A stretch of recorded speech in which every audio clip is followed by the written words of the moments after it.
Supreme court کے آئینی bench نے فوجی عدالتوں میں سویلینز کے ٹرائل سے متعلق کیس میں وزارت دفاع کے وکیل خواجہ حارث کو کل دلائل مکمل کرنے کی ہدایت کر دی۔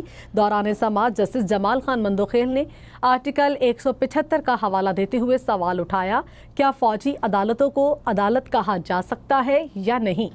خواجہ حارث بولے، محرم علی اور لیاقت حسین کیسز میں واضح طور پر کہا گیا تھا کہ کورٹ مارشل آرٹیکل 175 کے تحت نہیں آتا۔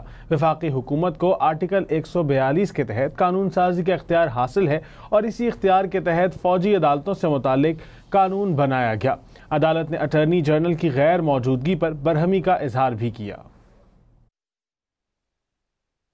جسٹس امین الدین خان کی سربراہی میں 7 رکنی بینچ نے فوجی عدالتوں میں سویلینز کے ٹرائل سے متعلق کیس کی سماعت کی۔ وزارت دفاع کے وکیل خواجہ حارث نے جواب الجواب میں دلائل میں کہا، فوجی عدالتوں میں منصفانہ ٹرائل یقینی بنایا جاتا ہے۔ یہ عدالتیں قانون کے تحت قائم کی گئی ہیں اور لیاقت حسین کیس میں سپریم کورٹ پہلے ہی واضح کر چکی ہے کہ سویلین کا ٹرائل فوجی عدالت میں ہو سکتا ہے۔ فوجی عدالتوں میں مروجہ طریقہ کار اور فیئر ٹرائل دونوں دستیاب ہیں اور مقدمات سننے والے آفیسر باقاعدہ حلف اٹھاتے ہیں۔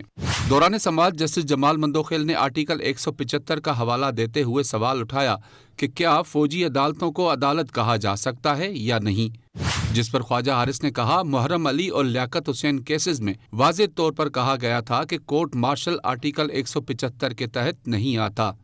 وفاقی حکومت کو آرٹیکل 142 کے تحت قانون سازی کا اختیار حاصل ہے اور اسی اختیار کے تحت فوجی عدالتوں سے متعلق قانون بنایا گیا۔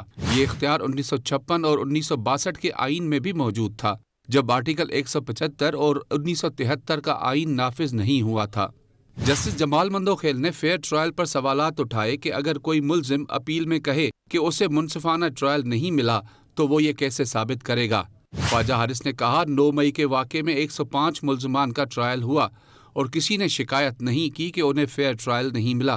جسٹس مسرت ہلالی نے ریمارکس دیے کہ وہ ایسے کہتے تو پھر جاتے کہاں، لوگ جو کچھ بتا چکے ہیں وہ صورتحال واضح کر دیتے ہیں۔ دوران سماعت اٹارنی جنرل کی غیر موجودگی پر آئینی بینچ نے برہمی کا اظہار کیا۔ جسٹس جمال مندوخیل نے ریمارکس دیے کہ وفاق کی وکالت اب خواجہ حارث کر رہے ہیں اور اگر اٹارنی جنرل نے دلائل کا حق ان کے حوالے کر دیا تو انہیں سننے کا جواز نہیں بنتا۔ جسٹس امین الدین خان نے اٹارنی جنرل کے معاملے پر جسٹس جمال مندوخیل کو بولنے سے روک دیا۔